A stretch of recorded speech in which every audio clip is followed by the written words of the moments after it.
Welcome to Prajakshetram. TDP Janasena పొత్తు కుదరకుండా YCP ఎన్నో ప్రయత్నాలు చేసిందని విశ్లేషకులు అభిప్రాయపడుతుంటారు. పొత్తు కుదరకుండా చేయడంలో విఫలమైన వైసీపీ ఇప్పటికీ పొత్తు వల్ల కలిగే ప్రయోజనం తగ్గించడానికి రాజకీయ ప్రయత్నాలు చేస్తూనే ఉంది.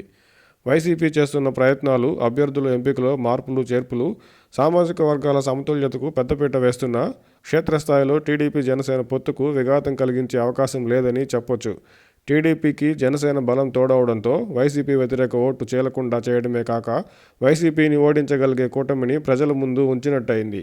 అదే సమయంలో ప్రజల్లో ప్రభుత్వ పనితీరుపై వైసీపీ నేతలపై వ్యతిరేకత ఉందని భారీ స్థాయిలో అభ్యర్థులను మారుస్తూ వైసీపీ పరోక్షంగా ఒప్పుకున్నట్టయింది. టీడీపీ జనసేన అధినేతల సామాజిక వర్గాల మధ్య అంతరం పెంచే దిశగా వైసీపీ ఎన్నో ప్రయత్నాలు, రెచ్చగొట్టే వ్యాఖ్యలు చేస్తున్నా, రాజకీయంగా వ్యక్తిగతంగా విమర్శలు గుప్పిస్తున్నా ఎక్కడ కూడా టీడీపీ జనసేన అధినేతలు సంయమనం కోల్పోలేదు. కొంత చెలించే స్వభావం కలిగిన పవన్ కళ్యాణ్ గారిని కాస్త రెచ్చగొడితే చాలని వైసీపీ అనుకుంటున్నా, అన్నిటినీ భరిస్తూ ఎంతో పరిణితితో వ్యవహరిస్తూ వైసీపీ విమర్శలకు ఏమాత్రం ప్రభావం కాకుండా ముందు నుంచి తాను చెప్తూ వస్తున్న వైసీపీ వ్యతిరేక ఓటు చీలకూడదనే నిర్ణయానికి ఎక్కడా నష్టం కలగకుండా పవన్ కళ్యాణ్ గారు సంయమనం పాటించడమే కాక జనసేన శ్రేణులను సైతం తన ఆలోచన దారిలోనే ఉండేలా చేసుకోవడంలో పవన్ కళ్యాణ్ గారిని అభినందించక తప్పదు. టీడీపీ జనసేన పార్టీల మధ్య, కార్యకర్తల మధ్య ఏదో రకంగా స్పర్ధలు రావాలని వైసీపీ కోరుకుంటున్నట్టు వేరే చెప్పనక్కర్లేదు. అయితే క్షేత్రస్థాయిలో ఆ పరిస్థితులు లేవనే చెప్పాలి. ఇప్పటికే వైసీపీ వ్యతిరేక ఓటు దాదాపు పూర్తి స్థాయిలో టీడీపీ జనసేన కూటమి వైపు మళ్లింది. అయితే బీజేపీ కూటమిలో చేరితే ఏమవుతుందో ఇప్పుడే చెప్పలేము.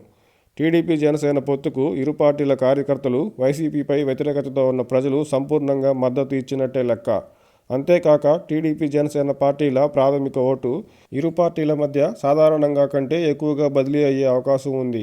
ఎందుకంటే టీడీపీ జనసేన మధ్య పొత్తు ఉంటుందని గత స్థానిక ఎన్నికల నాటి నుంచి పవన్ కళ్యాణ్ గారు వైసీపీ వ్యతిరేక ఓటు చీలనివ్వను అన్నప్పటి నుంచి ఇరు పార్టీల కార్యకర్తలను, ప్రజలను పొత్తుకు మానసికంగా సిద్ధమయ్యేలా చేయడమే.